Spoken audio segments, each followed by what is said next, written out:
지금부터 약 2000년 전 오늘 예수님께서는 인류를 구원하시기 위해서 이제 마지막 관문인 예루살렘 성에 입성하셨습니다. 성 안에는 유월절을 지키기 위한 많은 사람들로 가득했습니다. 그 열기는 정말 뜨거웠던 것 같습니다.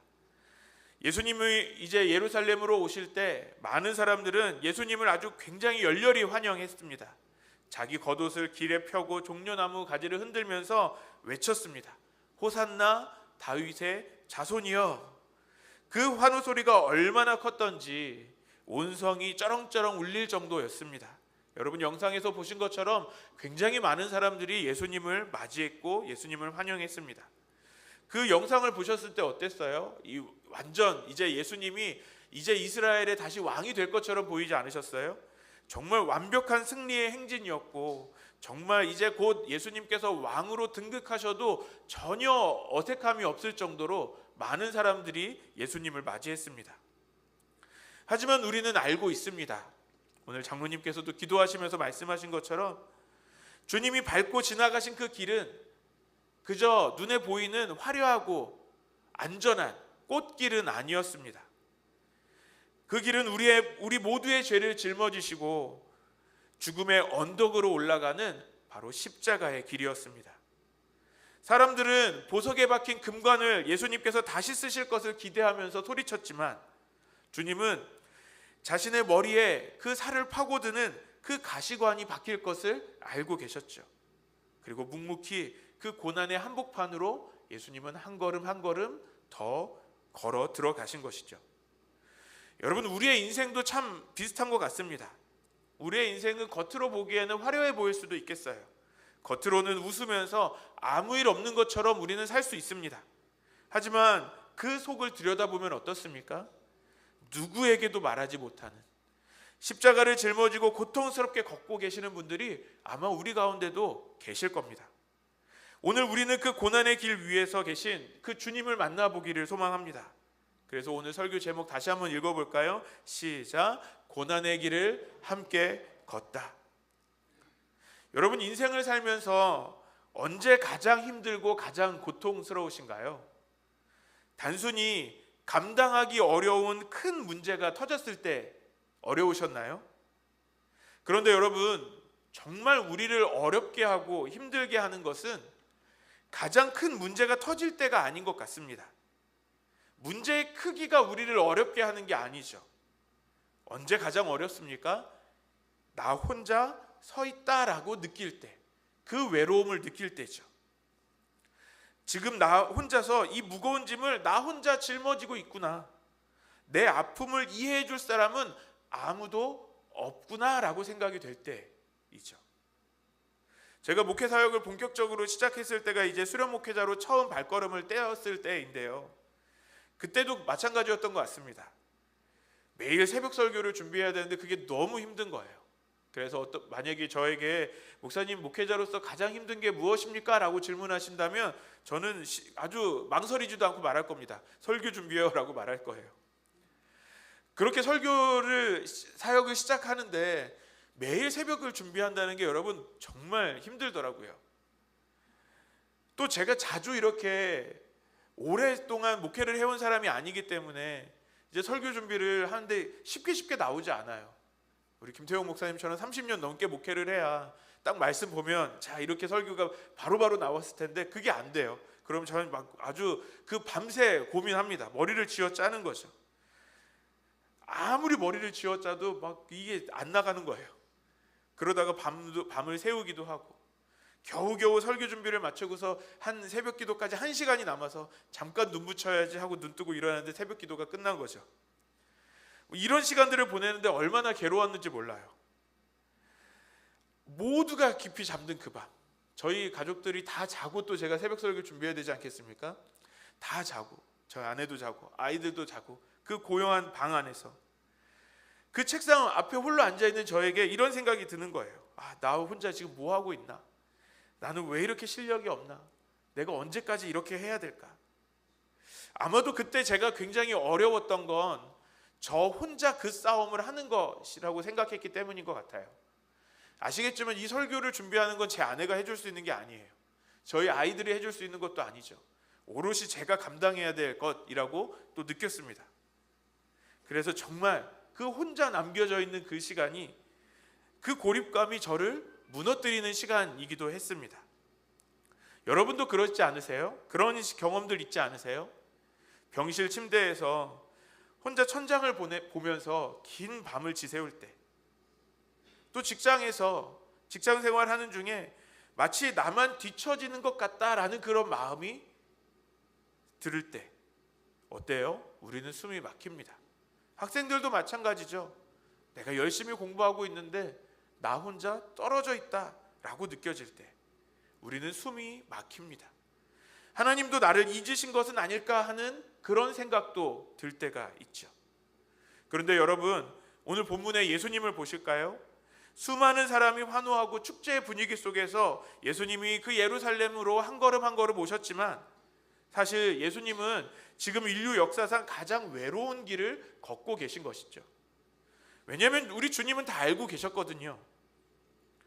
며칠 뒤면 저렇게 호산나 다윗의 자손이여 외쳤던 그 열정적인 환호성이 예수님을 십자가에 못 박으라 라고 외치는 그런 저주의 소리로 바뀔 것을 주님은 알고 계셨어요. 심지어 사랑하는 제자들마저도 예수님을 두고 도망칠 것을 다 아셨습니다. 예수님은 지금 그 철저한 고독의 한복판으로 바로 우리를 위해서 홀로 걸어가고 계신 것입니다. 예수님은 입성하시기 전에 제자들에게 맞은편 마을로 가서 나귀와 나귀 새끼를 끌어오라 라고 말씀하세요.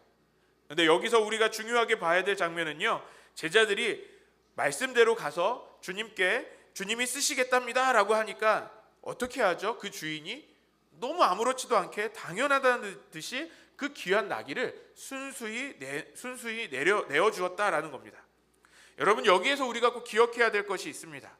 지금 이 장면은 제자들의 순종이 나귀를 준비한 것이 아닙니다. 예수님이 어쩌다가 예루살렘에 들어가시려고 하신 게 아닌 거잖아요. 이 모든 것들은 주님이 이미 예비하신 것, 모든 것을 다 준비해 두셨고 제자들은 그 순종의 발걸음을 떼었을 뿐입니다. 그때 예비된 은혜를 발견하게 된다라는 것입니다. 여러분, 우리는 이렇게 생각합니다. 모든 상황이 완벽하게 계산이 되어야 되고 또 결과가 완전하게 보장이 되어야만 우리가 움직일 수 있다라고 생각합니다. 주님, 나귀가 있는 걸 보여주시면 제가 갈게요 라고 이야기하는 거죠.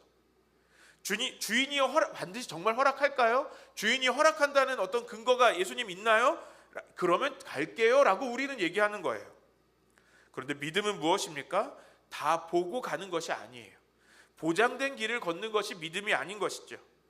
그저 말씀 하나 믿고 먼저 나아가는 것입니다. 그래서 신앙은 내 힘으로 길을 닦는 노동이 아닙니다. 이미 준비된 주님의 길을 순종으로 확인하는 여정을 보내는 것이죠. 그래서 순종의 길 끝에는 무엇이 있다고요? 늘 주님께서 예비하신 것을 보게 되는 것입니다. 그래서 때로는 길을 여시는 그 은혜로, 때로는 끝까지 그 붙드시는 은혜로 우리에게 나타내 주십니다. 우리 오늘 본문 10절 말씀을 다 같이 읽겠습니다. 시작. 예수께서 예루살렘에 들어가시니 온 성이 소동하여 이르되 누구냐 하거늘, 성경은 예수님이 들어가실 때 그 분위기를 소동했다라고 말씀하고 있는데요, 이 소동이라는 말은 헬라어로 세이오라는 단어입니다. 이 단어는 무슨 뜻이냐면 단순히 사람들이 웅성거리는 정도가 아니고요, 지진이 나다, 뒤흔들다라는 뜻입니다.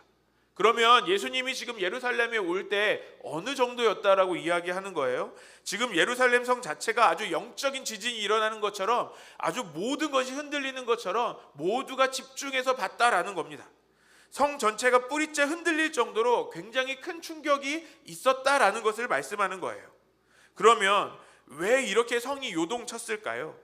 예수님이 그냥 조용히 성 안으로 들어가신 것이 아니기 때문에 그렇죠. 오늘 주님은 지금 분명한 메시지를 가지고 이제 예루살렘에 입성하시는 것입니다. 우리 4절과 5절 말씀도 4절, 5절 말씀 우리 성경을 보고 같이 읽을까요? 4절 5절 말씀 제가 봉독하겠습니다. 4절과 5절 말씀입니다. 레위기 말씀이네요.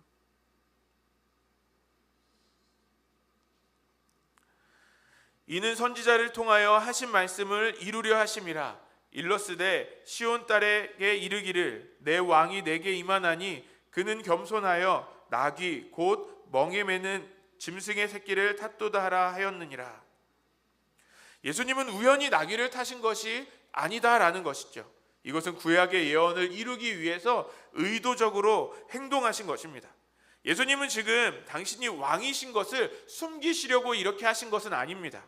다만 문제는 사람들이 기대한 왕의 모습과 예수님이 보여주시는 그 왕의 모습이 달랐다라는 거죠. 여러분, 보통 왕은 무엇을 타야 될까요? 왕은 전쟁에서 이긴 왕은요, 힘의 상징인 군마를 타고 옵니다. 아주 멋진 말을 타고 멋있게 들어와야 되죠. 이 군마는 정복의 상징이고 또 힘의 상징이고 상대를 짓밟고 올라서는 권력을 나타내는 거죠. 그런데 예수님은 무엇을 타셨어요? 군마를 타신 것이 아니라 나귀를 타셨습니다.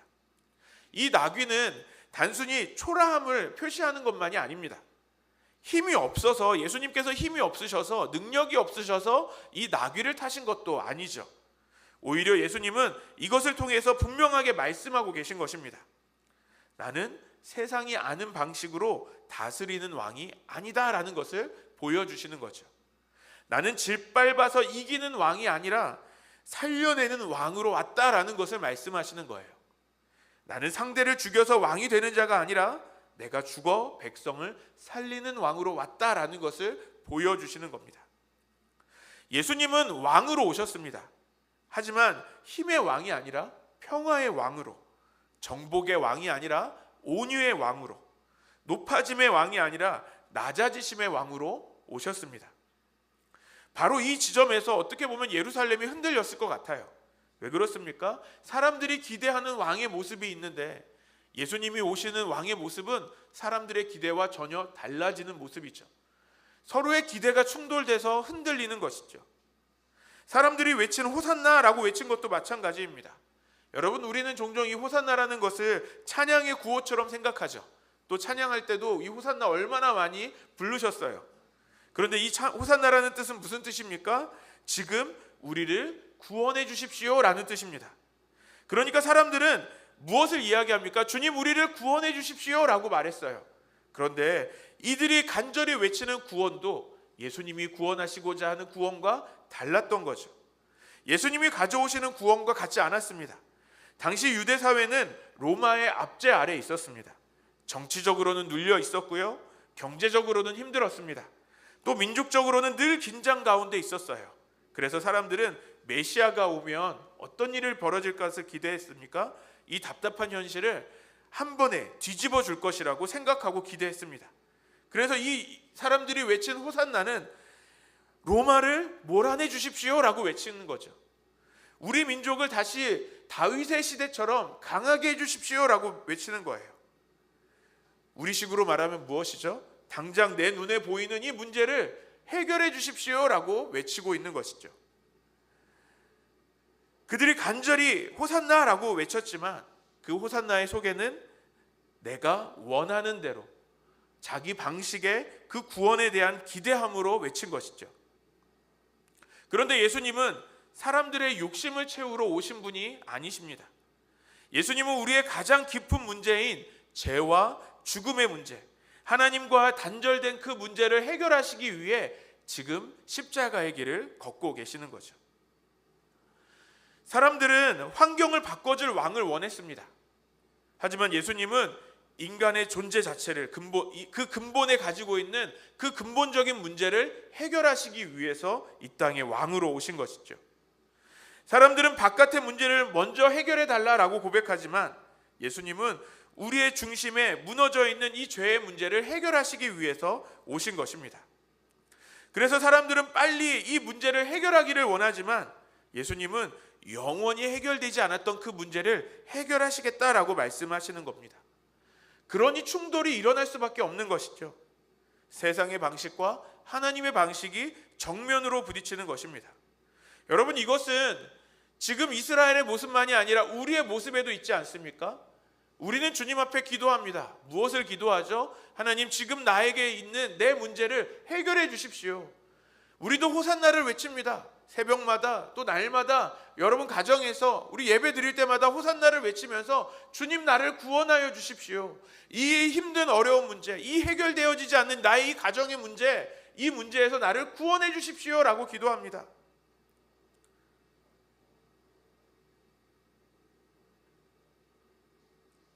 솔직한 우리의 마음 아닙니까? 그래야지만 우리가 주님을 더 믿을 수 있을 것 같지 않아요? 우리의 문제를 해결해 주시면 우리가 주님을 더욱더 믿을 수 있을 것 같죠. 여러분, 이것이 우리의 솔직한 마음입니다. 그런데 예수님은 오늘 다른 길을 보여주십니다. 주님의 방식은 문제를 우리의 삶에 없애주시는 방식이 아닙니다. 오히려 예수님은 어떻게 하십니까?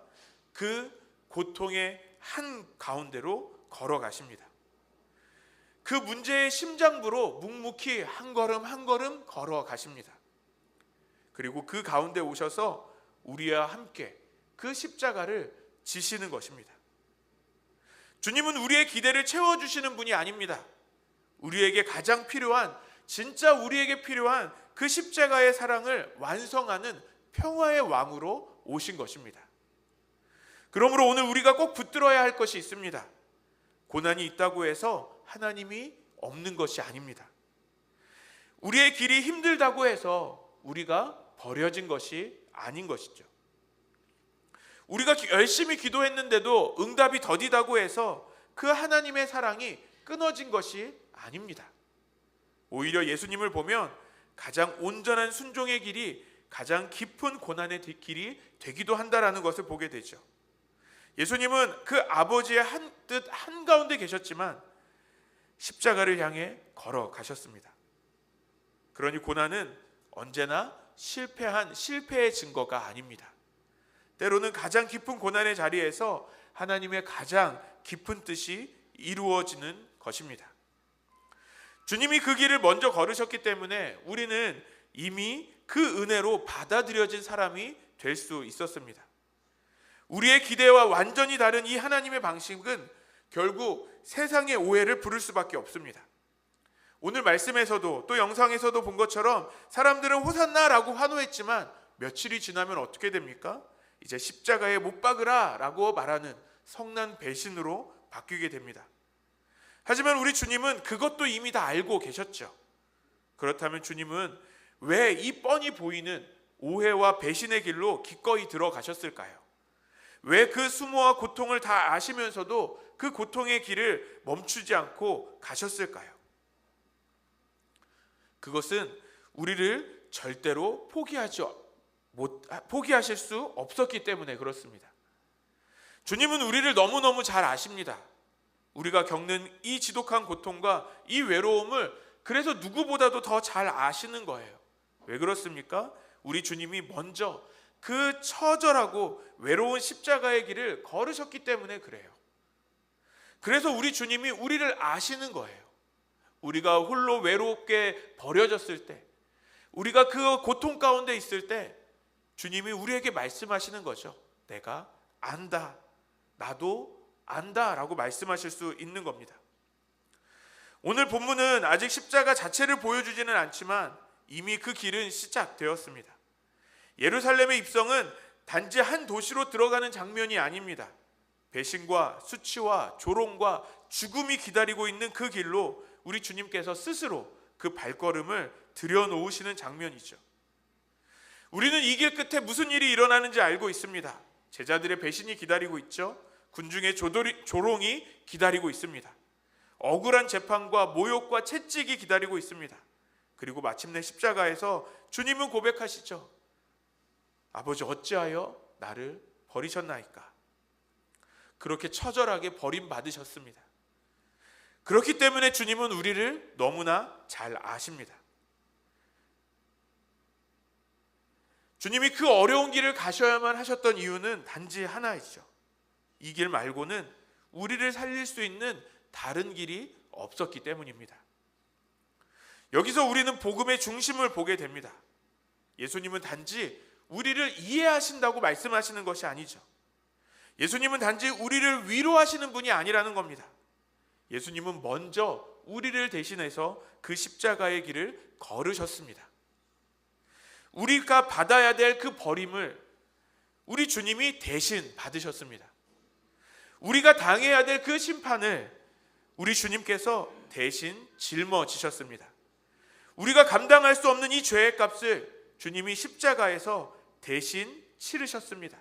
그래서 이 사실이 오늘 우리에게 너무너무 중요합니다. 주님이 십자가에서 철저히 버림받으셨기에 우리는 영원히 버림받지 않게 된 것입니다. 이건 단순한 위로의 말씀이 아닙니다. 이것은 복음의 선언입니다. 우리의 감정이 괜찮아 보여서가 아닙니다. 우리의 믿음이 늘 강해서도 아니죠. 예수님이 대신 버림을 받으셨기 때문에 우리는 하나님께 영원히 받아들여진 그런 사람이 될 수 있는 것입니다. 그러므로 이제 우리는 이 세상이 우리를 평가하는 방식으로 우리의 존재를 규정할 수 없습니다. 세상은 끊임없이 우리에게 이야기합니다. 내가 이룬 것이 무엇이냐? 너의 존재를 증명해봐라. 너는 이것밖에 안 되냐? 너의 존재를 보여봐라 라고 이야기하죠. 하지만 우리는 평생 이런 소리를 들으며 살지만, 사람들은 우리의 결과로 우리를 판단하지만 우리 주님은 우리에게 말씀하십니다. 우리는 결과로 증명되는 것이 아니라 십자가로 받아들여진 존재다라는 것이죠. 주님은 십자가로 우리를 받아들이셨습니다. 그러니 이제 우리는 무언가를 더 증명할 필요가 없어요. 우리는 결과로 이제 증명되는 존재가 아닙니다. 그리스도의 피값으로 이미 완전하게 받아들여진 하나님의 자녀가 되었습니다. 만왕의 왕이신 주님께서 그 외로운 길을 먼저 걸으셨고, 지금 그 왕이 우리의 손을 굳게 잡고 우리와 함께 걷고 계십니다. 그러므로 우리가 어떤 고난 중에 있더라도 이것이 우리의 흔들리지 않는 진짜 신분이라는 것을 절대 잊지 마시기를 바랍니다. 이 믿음이 우리의 삶에 들어오면 이제 우리의 일상은 근본적으로 달라지게 됩니다. 우리는 자꾸 정답을 묻습니다. 주님, 언제 이 고통이 끝날까요? 주님, 이 문제는 어떻게 해결해야 됩니까? 라고 우리는 정답을 묻습니다. 하지만 주님은 오늘 우리에게 우리의 정답 대신에 우리의 손을 잡고 동행해 주십니다. 이 동행의 복음으로 우리의 삶에 어떤 변화가 일어날까요? 먼저는 가정에서부터 변화가 일어납니다. 여러분, 우리의 가정의 문제를 우리의 힘으로는 해결하는 것이 너무 어렵죠. 또는 우리가 우리의 가정에 있는 문제를 내 힘으로 해결해 보려고 열심히 노력하면 어떻습니까? 우리는 금방 지쳐버립니다.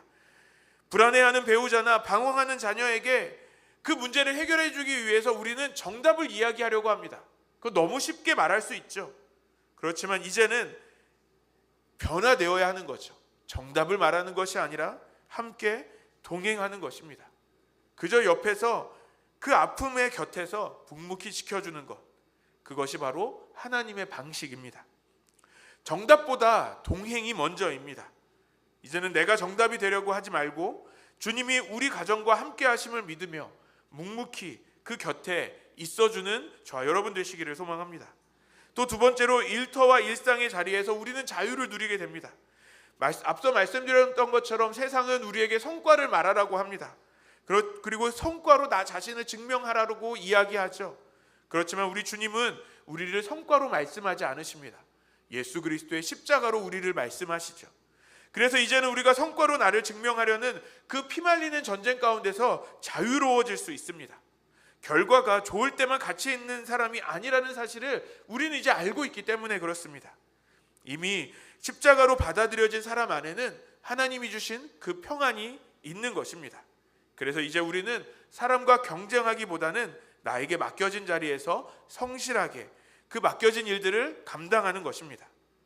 그래서 이런 고난의 길일수록 우리는 더 주님 앞으로 나아가야 합니다. 기도는 정답을 빨리 얻기 위해서 하는 수단이 아닙니다. 혼자 걷지 않겠다고 주님의 손을 더욱더 단단히 붙잡는 것입니다. 그래서 그 주님의 손을 단단히 붙잡는 자리에 여러분을 초대합니다. 내일부터 시작되는 이 고난주간 특별 새벽기도회가 바로 그런 시간이 될 것입니다. 주님, 이 길을 나 혼자 걷지 않겠습니다 라고 고백하면서 이 시간을 함께 보내시기를 바랍니다. 그래서 이 시간이 다시 우리가 주님과 다시 연결되는 그런 은혜의 자리가 되기를 소망합니다. 말씀을 맺겠습니다.